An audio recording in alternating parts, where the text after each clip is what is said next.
कितु सहज उपाय मु मटन करी कौन कौन सब आवश्यक सामग्री चलते प्रथम देखीदे कि मटन नहीं मटन पर कि अदा पियाज रसुण नहीं तार एक पेस्ट बन देती पेस्ट बन सारापर से किसी मीट मसला ब्लैक चिली मिर्च पाउडर लाल मिर्च पाउडर दही तापर अदा पियाज रसुण पेस्ट बिलाती आउ कि गोटा मसला तेजपत्र गोटे गोटा रसुण आ कि पियाज एवं केमती बना जाऊँगी आसतु देखा प्रेसर कुकर कि तेल नहीं जाइए तेल नहीं सारापर कि माने मटन को मु पूरा से सिझे देती सब जाक मसला को दे सारापर कि कढ़ई रे कि तेल नहीं तेल नहीं सारापर से जो रखाई सब मसला को प्रथम गोटा मसला पकई देती गोटा मसला पकई सारापर तेजपत्र पकई देती तेजपत्र पकई सारापर पियाज पकई देती तेजपत्र पड़गला भृषंग पत्र पकई भृषंग पत्र पड़ार किस समय किसी गोटा पियाज पड़ा पियाज पड़ा टे काश्मीरी रेड चिली पकई काश्मीरी रेड चिली पकई सारापर टे मिक्स कर सारापर तापर आम पेस्ट तक पकईदबा अदा पियाज रसुण पेस्ट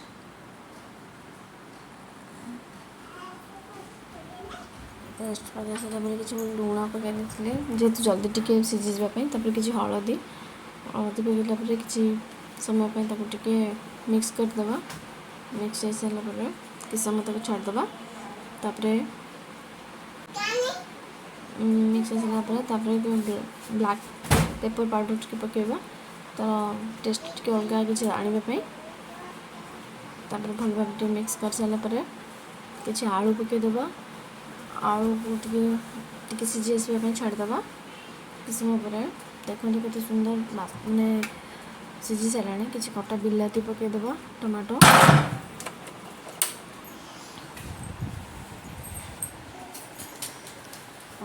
तापर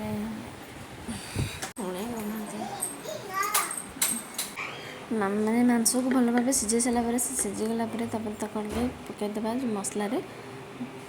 मसला देखते केते सुंदर सीझी जाइए भल भाव टे मसला को मिसईदबा मांस सागर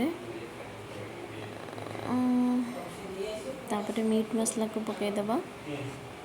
तार टेस्ट आने तापर किसी कटा होता भल भाव मिक्स कर सारापर मिसला देखूँ तापर मुझे कटा होता पुदीना पत्र पकईदेली कि कंचा लंका पकईदेली तापर गोटा रसुण को भितर रखीदेली किसी समय पर ढाँकुणी देके घोड़े देलापर से तार मसलाटा कषि जाइए कि दही रखी टे पकईदेली दही टे फेंटी गला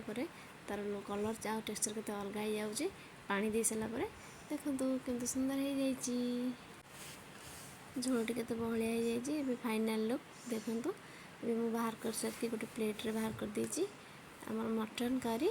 जदि भल लगी channel T more like share and subscribe रही नमस्कार।